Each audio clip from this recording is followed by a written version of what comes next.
would want to team up with in a pickup game. And Steph Curry was not on the four-man list. Then he was asked if he thought Curry would be offended. And here's what Michael Jordan said. I hope not. He's still a great player. Not a Hall of Famer yet, though. He's not. Cheers. Cheers, my friend.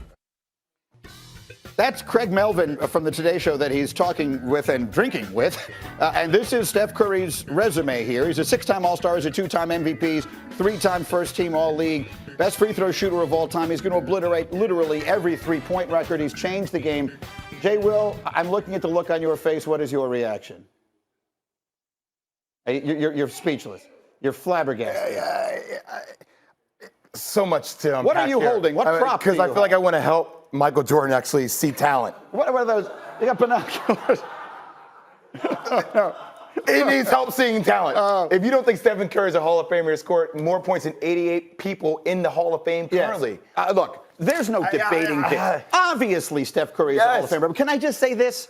I kind of love it. I do love Michael it. Jordan has become the king of the, I don't like the new young players. I don't like the way they play the game. They couldn't have played in my day. And you know what? I'm kind of here for it. I feel like MJ, and I love MJ, one of the GOATs, right? One of the greatest. Not one of anything. He's the GOAT. It's LeBron, but that's fine. That's for another conversation. But I do feel like MJ a little bit is stuck in the 90s, okay? It's still the hoop earrings. It's 2019. Craig Melvin's wearing the 2019 suit. The cut on Michael Jordan's suit, still 90s. The 91 tie, it's like, it's still everything 90s. It's 2019, MJ. Like, Stephen Curry has changed the geometry of the game. Give him the respect he deserves. That's all I'm going to say. I am not going to allow you to sit here and insult Michael Jordan's fashion. There's just no way in the world that is the What are you wearing? I can't see it. Okay, listen, Michael Jordan says Steph Curry is not a Hall of Famer yet. His standard is remarkably high. Let's leave it at that and go on from there. We have much more to do on Get Up this morning. Good stuff for Swagoo Says Today, where he interprets the things other people say. Let's start with the Cowboys. They get back on track on Sunday with a big win against the Eagles. After the win, Jerry Jones said this about the future of his coach, Jason Garrett. Quote, I am looking for reasons. I'm looking for reasons to keep him. It's merited here. It's hard to get an effective coach and get it locked in with all you have to retool and redo. I'm comfortable. We've established some security apart from the one loss. He represents the organization well on and off the field. You don't have to wake up in the morning reading about it. That is what Jerry says. What does Swagoo say? What the hell, Jerry? First of all, you want to keep him.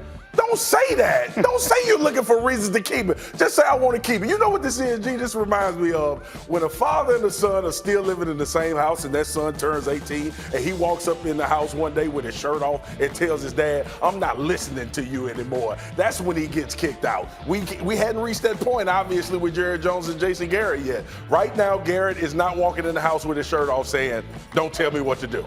He's walking into Jerry Jones' house with his shirt off and saying, don't tell me what to do. That's the only time he's going to get fired. It's a visual from which I will not recover for the remainder of the day. Let's go to the next one. Speaking of big wins, the Ravens went into Seattle, beat the Seahawks on Sunday in one of the key moments. Lamar Jackson scoring a touchdown on a fourth down call late in the third quarter. After the game, he said this about the decision to go for it.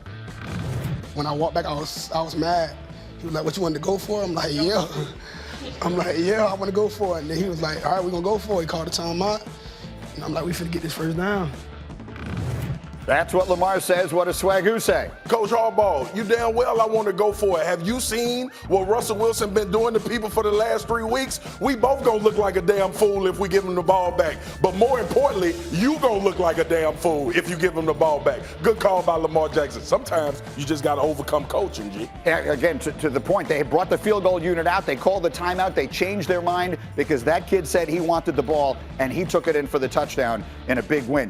One more. Jim Harbaugh's seat grew hotter after Michigan's 7-point loss to Penn State on Saturday. Harbaugh not happy with the officiating during the game, but yesterday he seemed resigned to the fact that sometimes things just aren't fair.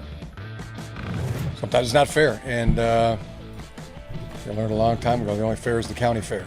So if you expect it, then you'll be disappointed sometimes. Please help me, Swagoo. What is he saying? What? Dez need to help us. I don't know what the hell Harbaugh is talking about. First of all, I didn't even know county fairs still existed. I live in Texas. We have a big state fair. They play football games around it and everything. First of all, Harbaugh is in a precarious situation. You know why? Because he never knows what the hell to say. But more importantly, you know why? Because he can't win a damn big game, G. Just win one big game and you ain't got to talk about county fairs. Sticks and stones may break my bones. The problem is the fact that you mentioned that, we know you hearing all these words that supposedly don't hurt. That is what Swagoo says. But the news is good for us this morning because we have a Michigan man in the house to offer his thoughts. Elle, let's take it there. We do. Maybe the most famous Michigander, if you will, Desmond Howard.